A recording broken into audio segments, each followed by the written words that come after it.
Hey, what's up, guys? We got a couple special guests. We got the brothers Kravcik. Oh, yeah. Just Quinten over there and Trentin in the middle. They had a podcast many moons ago. Many years ago, yeah. I don't know. Do you still have a channel? I'll link it. Yeah, it's still up. It's still up, yeah. It's just Brain Lotion. Nothing really gets posted on there anymore, so it's kind of just that's idle. gonna change. There's like a couple... There's a couple podcasts on there, but there's nothing of recent on there, so... Yeah. So this is going to be a fun one. We got bringing me back to like high school, listening to Chiodos. I got Quinten into it when we used to work together. Mm-hmm. He still hasn't stopped talking about it. He Yeah. still texts me all the time, lyrics and shit like that. You've listened to it quite a few times, I'm sure, just because of your brother. Yeah. So, yeah, it's just they were out here visiting, so I was like, "Fuck it, let's do a Chiodos video." It's a great album, so yeah. Yeah. Jake showed me this album, I don't know, it had to have been... 5, 6 No, years if not ago? longer. Yeah, maybe like 6 years ago. Probably like 7 now, because I've been at my new place for like 4. Yeah. So yeah, probably like 7 years ago you showed me this. Yeah, And it's funny because I I feel old because I listened to this. It was 6 months after it came out, I think, was the first time I heard it. So this came out in doesn't have a date, but July 2005. And I swear, you know what? No, I listened to it in 2006 because I listened to it after the deluxe album or the deluxe edition came out. Okay. That came out in 2006. This came out in 2005. So yeah, I was 15 Yeah, when this came out. Yeah, right. 6? I would have been... Yeah. Yeah, 8. Yeah. So yeah, this is bringing me back. My friend Nikki showed me this. All right, let's start it. Go ahead.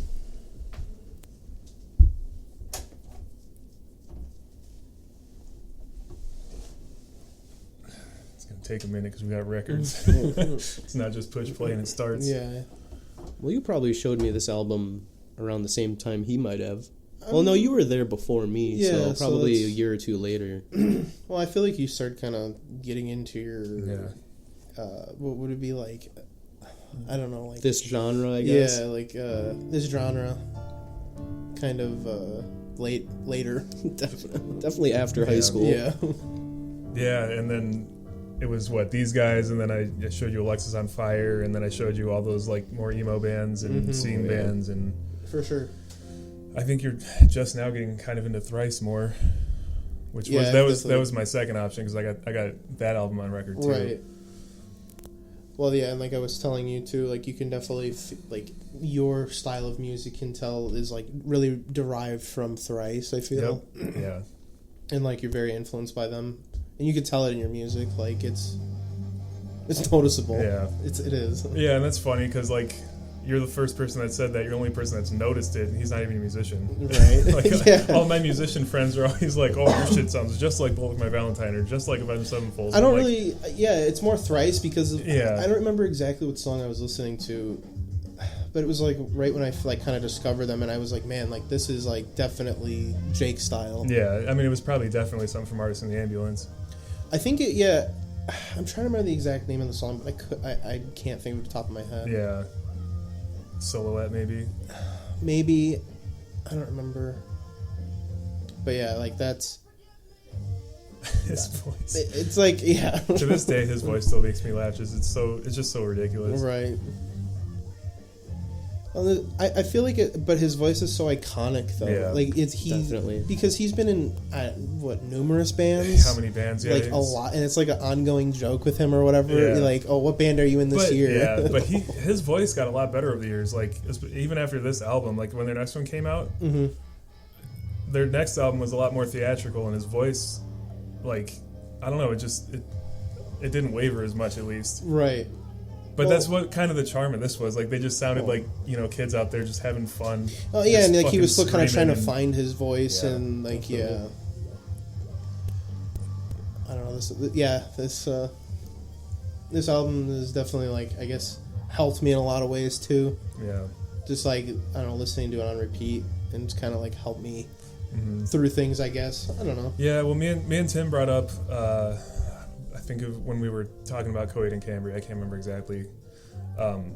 Aggressive music is usually kind of considered like you're a devil worshiper, or like that's bad, but what a lot of people don't seem to understand is that listening to aggressive music, this isn't really that aggressive, but it can be. Yeah, right. It's a good outlet. It's a good way to release all that pent up anger. Oh yeah, definitely. Well, yeah, because it allows you to, like, if you're screaming the lyrics of this and it's already like kind of aggressive, like, in a way you're getting that aggression out by like screaming those lyrics, you know, like doing whatever, if you're driving or walking or whatever, and I feel like that helps, like you're saying, get your aggression out. Yeah, and I mean, this stuff, you know, people used to make fun of me for listening to it just because of his voice. Right. And that's another thing that me and Tim talk about is how this is one of those bands where it's kind of the opposite of how we felt about Coed and Cambria, where we felt that the vocals drive the music more, where in this, it's more like the music drives the vocals more. 100%. So it's kind of the opposite. 100%. Well, I feel like he works his vocals more with like what would that be, like melody versus like the melody works with his voice. So yeah, because they're not the most technical band. I still think they're really good, and I think this album didn't really showcase how good of musicians they were, because I know their lead guitarist, I think his name's Pat. He's a sick guitarist, and he has got some pretty sweet solos in their next album, but I don't really think there were any guitar solos in this album. I don't think there were either. Well, I can't think of any offhand. I mean, if I heard it, well, obviously if you heard it, yeah, but like, I don't... Not sure. Yeah. But, yeah, I mean, this was just, I kind of think this is what started, like, the whole, like, movement with, like the scene music. You know, because then after this, or around the same time, Fall of Troy was out. Right. And Alexis on Fire, they were a little bit before these guys, I think, but... Yeah. Well, have you ever seen them live? I saw Chiodos live, yeah. Okay. It's, man, when was that? That was, so they opened up for, me and a friend of mine went to go see Bullet for My Valentine, which was a weird lineup, and I'm thinking about it. It was, they weren't the opening band. There was some local band that was opening, and then it was Airborne, which was really weird. Yeah, what? And then Chiodos, and then Bullet for My Valentine. But when I saw Chiodos, it was with their other singer, Trego, and said he left. Yeah. And okay. It was still really good. That guy was a good singer, too. Did they perform this album as well, or like songs off of it? I think they closed with Baby Wouldn't Last a Minute on the Creek. Nice. Okay, Chiodos and Bullet I could kind of see playing together because they're screaming, but like Airborne. And then it was like some like, I don't even remember what the other band's name was, but they were like some... it was just like some, almost like Marilyn Manson, at least as far as like theatric, like stage presence goes. But they were just real dark and maybe like bordering death metal or like that kind of goth metal. Yeah. But yeah, it was really weird. Well but you were saying that your favorite album from Chiodos is, what is it? The Devil, I think, is the name of the album. This one's my favorite album by them. Devil's really good. Yeah, that was their last album, and man, that's been a while, man. Yeah. It came out in 2014. That's 10 years old. Yeah, that's... Man, I remember when that was new. But Bone Palace Ballet is their album after this. And that's where they kind of like really... It was a very theatrical album. Yeah. It was really good. And I don't think it's as good as this album. Like, I don't know, like, as far as, like, it's not as memorable, I think. Right. I definitely feel like this album is very, like, iconic. And it's like... Yeah. It's like a time capsule into that time, I guess. Well, this is just like in the last video, me and Tim were talking about a trade. We listened to The Curse. Yeah. How like every emo kid from my era knows, like that's like the album. Right. Every emo. This is the same kind of thing. Every scene kid. Right. This is like the album. You know, I feel everybody, like, every scene kid from when I was growing up knows this album. If you know Chiodos or this album, you're kind of like, all right, like you're an OG scene kid, kind of, yeah. But they had a different name before this. They used to be called the Chiodos Brothers, and they got that from the film directors that they did Killer Clowns from Outer Space.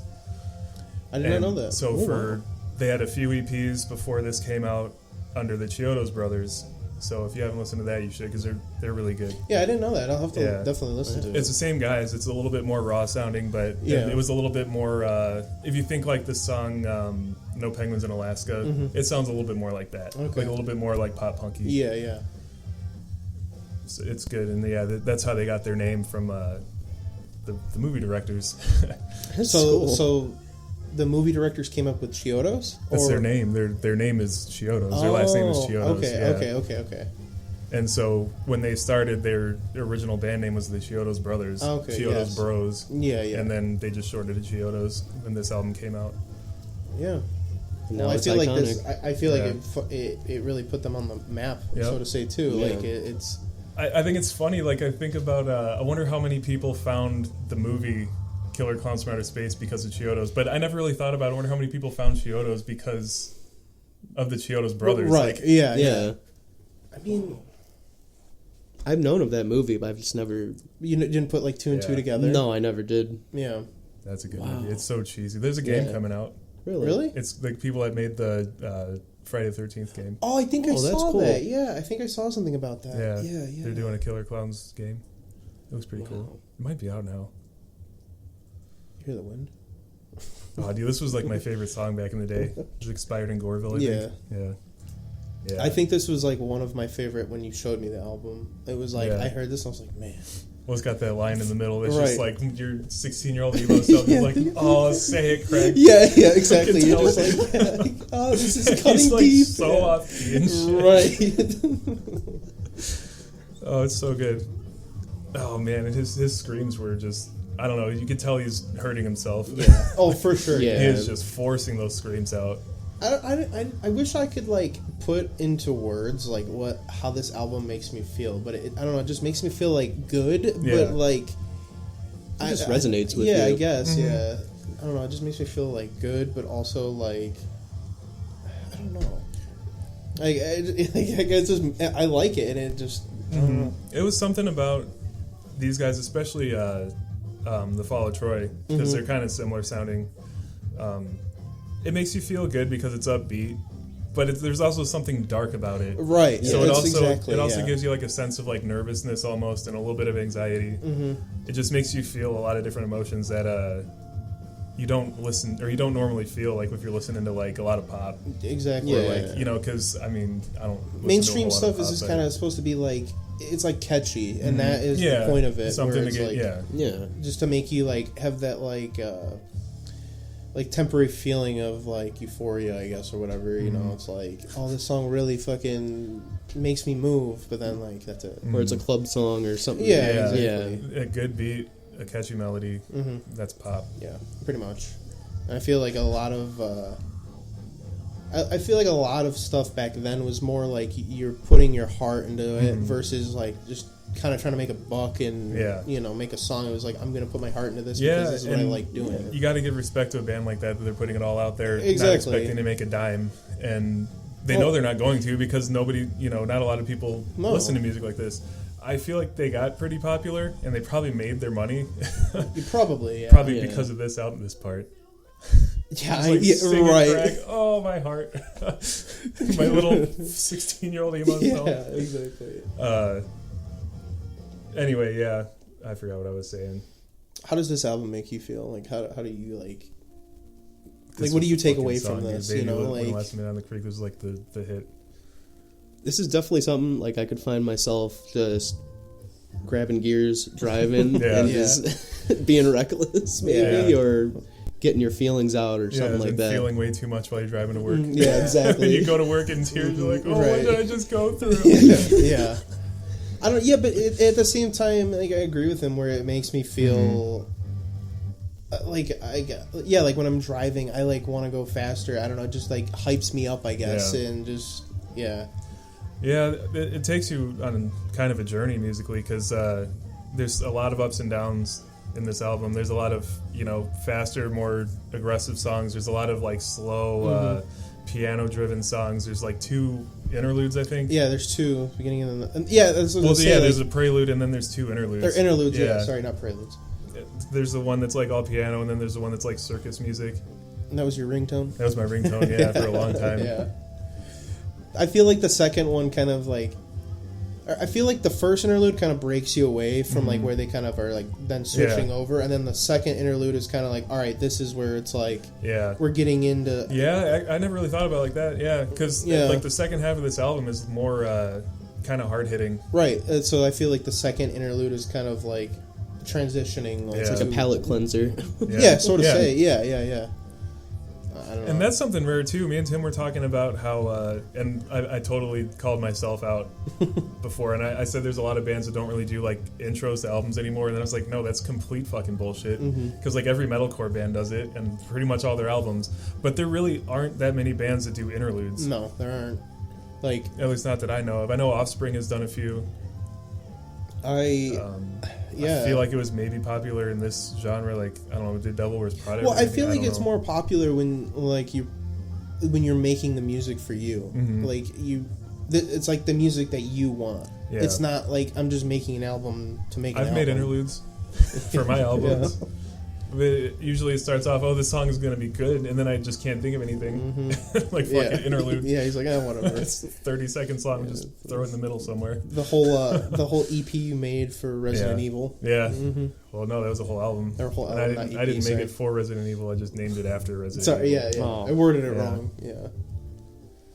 Which, I'll link that in the bottom. I'm going to link your guys' channel because I kind of want to go back and watch it. I still never watched the one that I was on. Was it on video though for you? I don't know if we took. Yeah, it was just audio, right? Yeah. Where was I? I was there. Yeah, you were there. We did it at my apartment. Yeah, his old place. Oh, that's right. Yes. You guys came up for, I think it just hang out. Yeah. Right? And I think just do a podcast, to be honest. I'm pretty sure. It was like your Christmas special. Oh, it was! Yeah. It was like right before Christmas. Yeah. Yeah, well, I mean, it has to have been, 3 years now since I've done anything like that. Honestly, I think the last thing we did was car stuff. Right. Well, I don't even know if that ended up on that channel. I don't think it did. I know. A lot of your car stuff ended up on your personal channel. Yeah.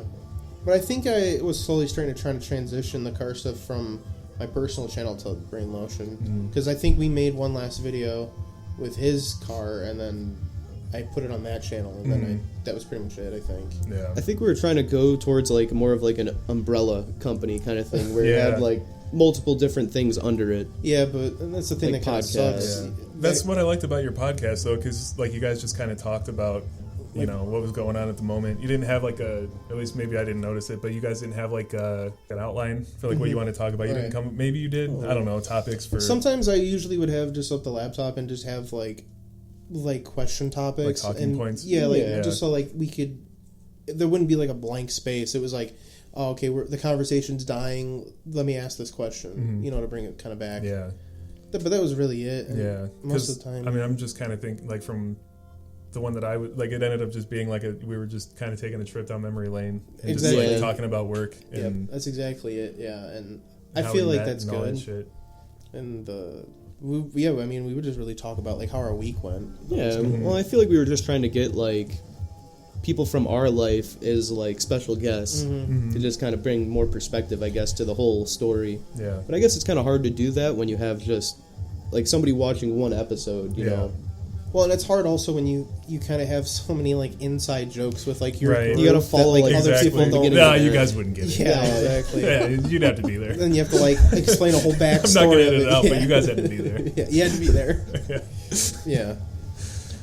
You kind of like opened the door, and then I kind of just like went off and like picked what I kind of liked, Definitely. Well, I feel like he did the same thing for me. Just kind of opened the door and just like, there's this new world of music you never knew of. Right.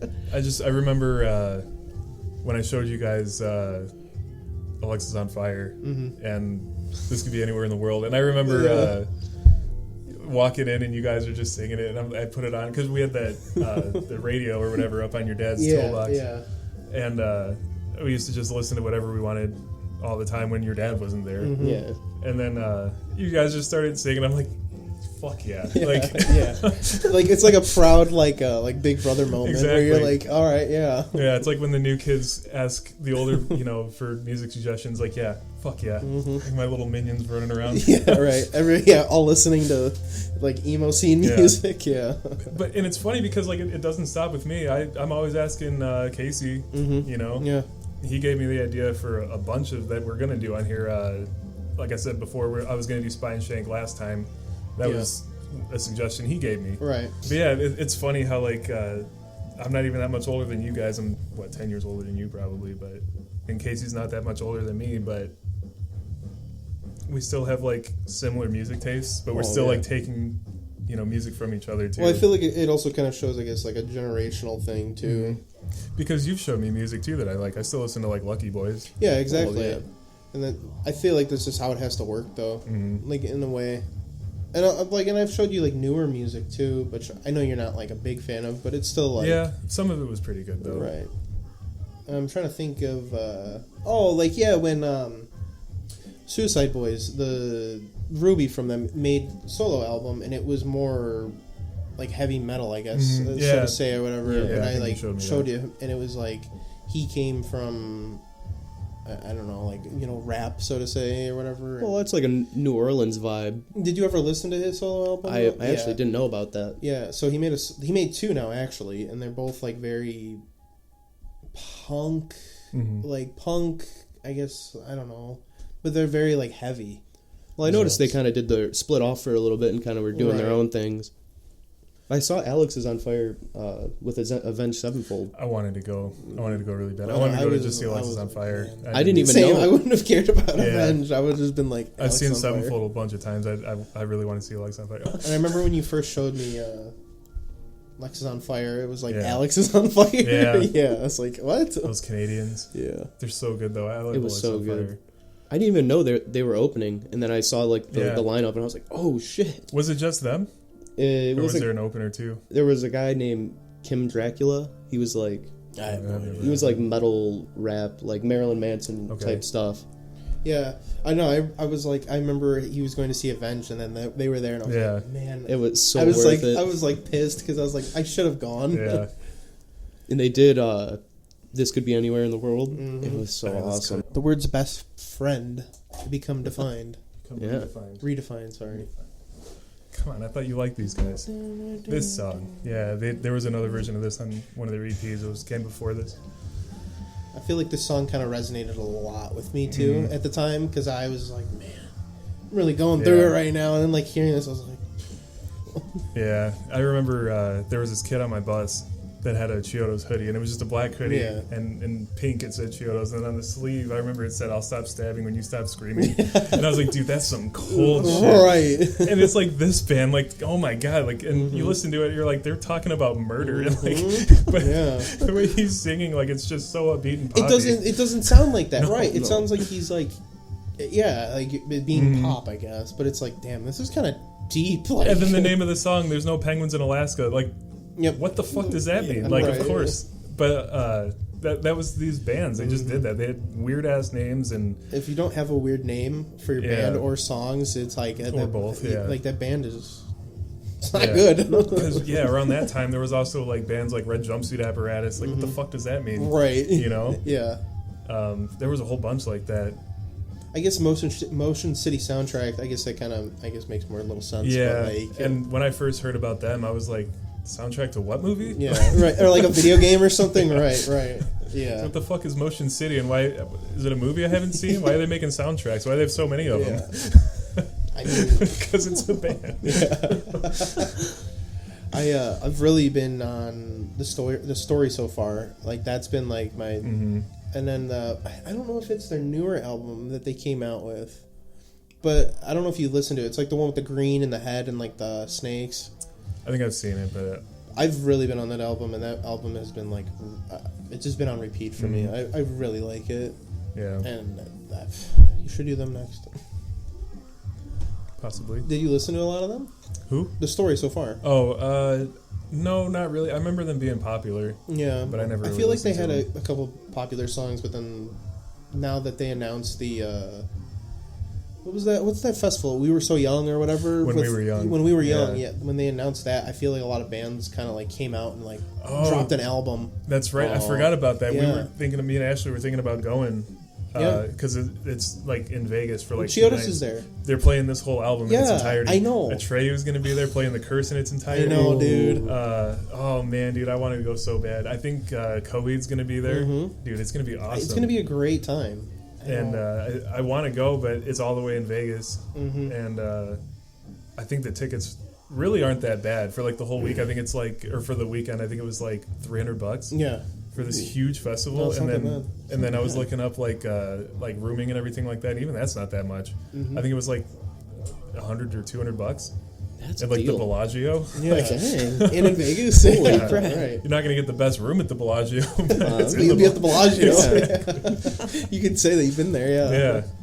Man, that would just be like my high school like dream come true. Right. All of my favorite bands playing the best albums of the time. I think you got to try to go there. I wanted to try to go there, but I mean, it would be like me going with you because like just I feel like she likes a lot of those bands, but not as much as I feel like I do. You know.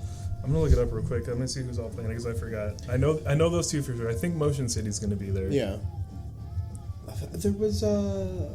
There's another big band that I just saw that was going to be there too, but I don't remember. I always forget these things. Oh yeah, that's right. They did it like this.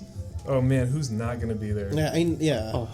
I mean, there's a lot of bands that I don't. Really I know care. Day to Remember. Oh, dude, it's Jimmy Eat World, and they're doing Bleed American in its entirety. Oh man, fuck, I might have to go. My Chemical Romance, Fall Out Boy, Taking Back Sunday, A Day to Remember, Jimmy Eat World, Dashboard Confessional, Pierce the Veil. Oh my God, there's so many. The Used, Simple Plan, Cody and Cambria, All American Rejects, Under Oath, Newfound Glory. Dance Gavin Dance. Yeah, that's a big one that I want to see too. Movements, Basement, Silverstein. Movements is going to be there? Yeah. Silverstein, nice. Yeah. The Distillers, Saves the Day, Neck Deep, Emery. Oh, Neck Deep? No way. God, Against the Current. There's so many. I'm only halfway through the list too. Neck Deep is going to be there? We Are the In Crowd is going to be there. Hey Monday is going to be there. Dude. Dang. Census Fail is going to be there. 4 Year Strong, August Burns Red, Thursday. Story of the Year, Motion City, Cobra Starship. The Starting Line is going to be there. Dude, it's going to be the shit. Dude, Starting Line? And Berlin's going to be there. Story So Far. Or no, use the story. What is it? What do you say? Story of the Year. The Story of the Year, okay. Yeah, State Champs, Atreyu, Cartel, Armor for Sleep. They only have like one hit. Yeah. 303, Seosin. Oh my God. 303, I We forgot the Kings, about that. Hawthorne Heights, which go ahead, say it. Yeah. Remember when you opened for Hawthorne Heights? Yeah, remember when you opened Devil for Wears Hawthorne Prada Heights? is going to be there. Escape the Fate, Red Jumpsuit. Did you know that he opened for Hawthorne Heights? I did. Yeah. And that's pretty much it. And didn't you open for Pop Evil as well? I opened for Pop Evil, yeah. I opened That's up sick. for Burn Halo. I opened up for a bunch of bands that are big now that weren't back then. That was back in the transition period between MySpace and Facebook. Yeah.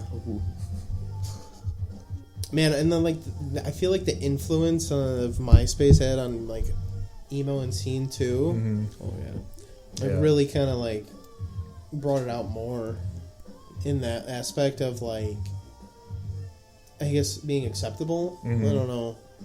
Yeah, there's just more community to it. Yeah, I think MySpace I thought was a great platform just because they had the music player on there. So like I remember putting like a bunch of these guys on my. You could have towards the end of MySpace, you'd have a playlist on there. It used to just be one song, but I used to have a bunch of this Sevenfold, Atreyu, a whole bunch of shit. well, and that was a good way to discover new music. Yeah, too. exactly. That's what I was Like, gonna say. yeah. And then there was a bunch of people would be like, "Man, this stuff's actually really good." Like people that listen to normally like rap or pop or whatever, they listen to this. Or I remember I had a Fall of Troy song that started off. It was just kind of loud, not heavy or anything. It was just loud. And one of my friends was like, "What's that loud song that pop?" Like that's really good, but it comes in so loud. And I'm like, "Oh yeah, that's Fall of Troy." Yeah. And then they started listening to him after that. Like I thought that was a really good platform for music for that. They also had their own record label. Oh, really? Mickey Avalon, the rapper. He was. I think he wow. was one of the first, if not the first, MySpace artist. Huh. All the more you know. I did not know that. Yeah. I don't think I was around for MySpace. I was kind of around, I feel like, for the end of it, like when like Facebook had just come out and like MySpace was dying. Yeah. Yeah, and that's about the time I got into. I for the longest time just refused to get a Facebook. I was stuck in MySpace, and then it was once I started a band that all my bandmates were like, you have to start a Facebook because that's what everybody's It's kind on of the now. new thing, right? Yeah, I was like, all right. Well, whatever. now Facebook has everything. I don't even go on Facebook anymore. The marketplace is pretty good though. That's where I find a lot of my cars. Yeah. So, we're all mechanics. Yeah. For work, so Cars and stuff are gonna slip in and out probably. Yeah. I think I'm gonna get one of these as a tattoo. I think I've made the decision that that's my next tattoo. Yeah. Yeah. I'll get one. Do it. I want the little guy in the boat on the cover. All right, I'll get the lady with the spider on her. I'll do it. There you go. Last time we got tattoos together, I got this one. Yeah. Bendy, I don't know if it. Bendy, and then you got that Betty Boop on my leg. Well, the ghost. The ghost, Coco. Yeah, Coco. Coco the ghost, Coco the clown, but yeah. But it was when he transitioned into a ghost or whatever. Yeah, it's my leg. Can't really show you that right now. I have no tattoos except for my finger. That blows my mind. I never He's realized got the I one. have a cigarette on my finger. Yeah, that's and it. A smiley face. And a smiley face. Yeah. Damn, This one was a frowny face, but it rubbed off. I never realized you never had any tattoos. Never. Yeah, only his fingers. And That's piercings. He tried to get tattoos, but he kind of babied out a little bit on it. Oh yeah.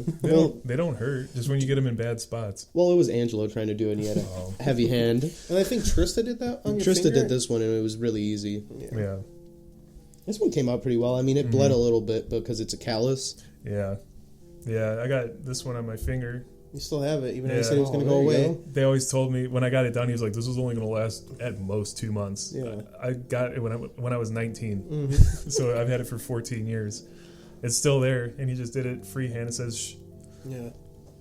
Yeah, and so that one hurt though because like my fingers are so bony. Like Oh. it Right. didn't take long. He just kind of freehanded it. Yeah. I still have the ones on my fingers, and then this one. Yeah. This one bled away, but this one I still have, and those are, I don't know, 6 years old now too. Yeah, I still have them. This one's 2-3 years old. yeah, The Yeah, cigarette. probably like 2, I think. Yeah. yeah. I went back and had this one touched up though after it healed because it was kind of starting to fade. Didn't you have one on your other finger too? Nope, that's it. Yeah. My friend that I went and got this one with, he got a mustache on his finger. Oh yeah. I should do that on my other hand on this hand. Get a mustache. Get a mustace. Yeah, That was such a joke back then. That was like I think that was like the transition between like emo kids and hipsters. Everybody, it was all about mustaches. Right, I don't know yeah. what it was, but Hey. it was just some. It's like a goofy, way of kind of quirky making little, fun of them. Yeah. Yeah. I never understood the whole mustache thing. So he got that, and I got on my finger. And honestly, if you're watching Richard, I got it for you because he's a drummer. Yeah. And trying to tune your guitar while your drummer's He's like, playing. Like, shut the fuck up. And Yeah. I was trying to be nice. And Yeah. just, Yeah. And then you have your other tattoo of the other album. yeah, that's Motion City soundtrack. I don't know if you can see it. Yeah. Maybe. It's the cover of My Dinosaur Life by Motion City soundtrack. Yeah. And then I got a star on my chest. And that's it. I gotta get some I have a tattoos. bunch of random tattoos. Yeah, you got a lot of random Just ones. Like random Yeah. things. I talked about new emo, which you still have to watch that video and you'll Yeah, get it. I will. That's another thing. New emo, they just get random ass fucking tattoos everywhere. I don't know. It's just I don't know. I like getting tattoos and I Yeah. just get like random stuff. Yeah. So it's like At least you don't have any face tattoos. I mean, That's true. he's kind of on the tail end of my generation, where tattoos started becoming more mainstream. But Yeah. like, I mean, yeah, I get like just getting random like the cigarette, like that's funny. Yeah. you know. But like people like get like there's people for my like come into my work and it's part of their down payment or whatever or to get money off of a car, Yeah. they'll get a tattoo of their logo. I'm like, Really? Really? why? People actually do it? Yeah, I guess Yeah, so. we've had 2 people do that. Wow. That's insane. Wow. Yeah, How big of a discount? I have no idea. I'm not Trenton sure. said, I'm looking for a new car. See, exactly. He's like, oh, fuck, I'll do it. I don't care. Put it on my butt. I don't care. Never see it again. Oh, yeah, and put a face with the name. That's Quinn. That's the new emo I was talking about with the beard and the Hey Dudes Yeah. and The gauges. I'm not wearing Hey Dudes today. I'm wearing Vans. Oh. Okay. vape. Oh, you don't vape I don't anymore vape either. anymore. But he does the pouches or Yeah, whatever. Nicotine pouches. This one vapes still, I think. Yeah. Yeah. He's I'm addicted still. I'm stuck. and he's wearing shit kickers, cowboy boots, He overalls. just got back from Kentucky. Yeah, goes to Kentucky once. And now he's a farmer. Yeah. Like music has kind of been part of movies for a long time, and I think it's just now starting to kind of be more of a video game thing, Right. Because that was the thing with Doom 2016 was that a lot of people were like, oh yeah, you buy a fucking sick metal album and you get this badass game with it, Right, you know what I mean? Because a exactly. lot of people thought that the music was better than the game. I think the game was better, but it was No, Mick 100%, Gordon, dude. but That soundtrack is amazing. 100%. Like the amount of times I listened to just the soundtrack, like BFG Division. yeah, exactly. Oh, yeah. You can't help but feel like a badass just listening to that song. You picture you're walking through that hallway. I'm getting goosebumps thinking about it. And you walk through that hallway and you just grab your BFG. The song starts playing, and then there's like 1,000 of those little imps or whatever, and you just Well, it's like in that game too. It's like because when you're going up to the hallway, you're like just playing the game. It's like killing whatever, blah blah blah, and then it kind of slows down. And you're going to the hallway, and then all of a sudden it like just picks up like crazy, and you're like, "What is this game?" I feel like the up and downs in that game kind of definitely like reflected with the music too. Oh, I 100%. Yeah, Mick Gordon was a genius. He was so good. But he also did the soundtrack for Wolfenstein. Oh, really? I don't think it's metal. No. But he's a composer. He's also a musician. But you know who needs to get into making more music for video games is Moog. Yeah. 100%. That man is so talented. Moog is one of my biggest inspirations. And I guess to really wrap it up, though, like this album has definitely changed my life for the good and really helped me when I was in a bad way, like a bad state, like mentally.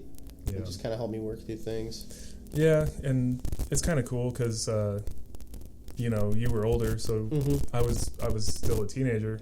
So like you kind of go through different struggles throughout life. Well, I feel like another thing too is music finds you. So it's definitely. Like when you're in, it finds you when you need it the most. Right. Like, and I heard this from I think somebody on YouTube or something was like that artist finds you, and like when you're in that certain state in your life and you get to discover new music and it really resonates with you, it's like it's just a really good thing. Yeah, like music finds you, you know, and it helps you when you need it. Yeah, for sure. And this album definitely found me when I needed it. Yeah, I've had a bunch. This was definitely one of them. But like I said, I was a teenager, so like you go through different struggles in life. When you're a teenager, you're just angsty and trying to figure things out. But, I mean, have we ever figured anything out? No, I'm in my 30s. Yeah, I still haven't got it figured out. In my late 20s. Can you believe that? Can you believe that? No, I can't. Yeah, you were fucking 19 when I met you. Yep. That's crazy, right? I think you were 17 when I met you. Because I wasn't even old enough to... Or no, I think I was. Yeah, I think your birthday was like right. It was not too long after. You weren't allowed to work full-time. I remember that. Yeah. Well, I was still going to school. Yeah. Yeah, that's right, you were. Still in school. Yeah, that's... And now I'm in my mid-20s. We used to joke, I'm going to take my young friend to the movies. We're going to go see Spider-Man. Spider-Man, yeah. Man, yeah. Well, I want to say thank you for showing me good music, and thanks for coming. I wouldn't have changed my whole lifestyle for, I probably would still be just whatever, listening to Metallica. I was always. I've kind of transitioned into that from that. But I always really grew up listening to like hip hop and pop, just because that's what I was around, and now I'm definitely listening to more scene emo music, I guess you can say, and less pop. Yeah. I don't really like mainstream music anymore because it's all the same shit. For me, it's just I don't personally like a lot of new artists. I feel like people now, like music nowadays is just not true. Yeah. Like everybody's just writing stuff down and just putting it out there. To where like stuff like this back in the day actually came from somewhere. Yeah, and there's also a fair amount of like remixes and sampling, and it's just rehashed shit. Pretty much, microwaved yesterday's or last night's dinner. Right. I mean, there's still some good shit out there. Yeah. But I just think that the era of like pop stars and rock stars and superstars is kind of done. Yeah. You're never going to have another AC/DC. You're never going to have another Rolling Stones. No, that's true. You're never going to have another Michael Jackson. But that's the thing too, is people get inspiration from other people. You have to just subscribe to Jake. He makes really good videos, and definitely worth watching. Even though I'm 2 videos behind right now. Yeah. I've been busy, all right? I've been moving. In fairness, the last one was just kind of guitar nerdy, so... I'll still watch it, though. I still enjoy it. I'll support you, I appreciate it. Yeah, of course. I started watching that one. He's like, that's where I came in. Yeah. And definitely, if they're going to start doing more videos, follow them too. They got a pretty big backlog of videos too. Mm-hmm. And they're pretty, like I said, they're just kind of just talking. It's really it's pretty entertaining. Yeah. These two getting together is always a good time. We're trying to get it back to going too, but it's just kind of like scheduling conflict right now and logistics. No, more like getting the courage to do it again. It's not that. If I did it, you can. Yeah, yeah, you've but done it's it still, before. I don't know. Yeah. And if we're doing this now, yeah, what's the difference? I don't know. We'll have to work something out where we can all we all work Discord or in something. completely different schedules. Thank you for having us. Yeah, of course. Thanks for It's watching. a great time.